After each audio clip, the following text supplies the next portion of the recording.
తెలంగాణలో బీఆర్ఎస్ ఎమ్మెల్యేలు party మారడాన్ని high court ప్రశ్నిస్తూ స్పీకర్ కు సంబంధించిన అంశంలో కొన్ని గైడెన్స్ ఇవ్వడం అనేది ఆశించదగినదే, ఆహ్వానించదగినది. అయితే స్పీకర్ డిస్క్రిషన్ కూడా ఉంటున్న పరిస్థితుల్లో స్పీకర్ ఏ విధంగా స్పందిస్తారు అది అనేది చూడాల్సిన అవసరం ఉంది. కాంగ్రెస్ పార్టీగా రాజ్యాంగబద్దంగా చట్టపరంగానే నిర్ణయాలు ఉంటాయి. డెఫినెట్ గా ఈరోజు ఇమ్మీడియట్ గా హైకోర్టు స్పందించడాన్ని కూడా స్వాగతిస్తూనే గతంలో కూడా ఇలా స్పందిస్తే బాగుండేదని ఒక ఆలోచన ఉంది. గతంలో కాంగ్రెస్ పార్టీ మర్జర్ కొరకు ప్రయత్నం చేసిన క్రమంలో ఏ విధంగా జరిగిందనేది.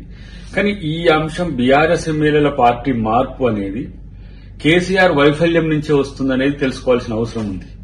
అటు హరీష్ రావు ఒకవైపు, ఇటు కేటీఆర్ ఒకవైపు నాయకత్వ సమస్యలు వచ్చినాయి వాళ్లకు, ఆయన బయటికి రాకపోవడం కేసీఆర్ గారు, దానివల్లనే పార్టీ మీద నమ్మకం లేక పార్టీలు మారే పరిస్థితి వచ్చింది. గతంలో కూడా ఆ విధంగా ఒక్కరిని ఆ విధంగా చేసి సీఎల్పీని మర్జీ చేసుకునేంత వరకు ఆ రోజు హైకోర్టు ఆగకుండా ఉండుంటే తెలంగాణలో ఈ పరిస్థితి వచ్చేది కాదు. తెలంగాణలో రాజకీయంగా ఇలాంటి అనెథికల్ ఇష్యూస్ జరగడం వెనుక కేసీఆర్ పాత్రే ముఖ్యంగా ఉండడం మీద ఆలోచించాల్సిన అవసరం ఉంది. రేపు స్పీకర్ గారు గాని కాంగ్రెస్ పార్టీ గాని హైకోర్టు పరిధిని అటు రాజ్యాంగ పరిధిని దాటకుంటూనే వివరించే అవకాశం ఉంటుందని చెప్పి మాత్రం చెప్పదలుచుకున్నాం.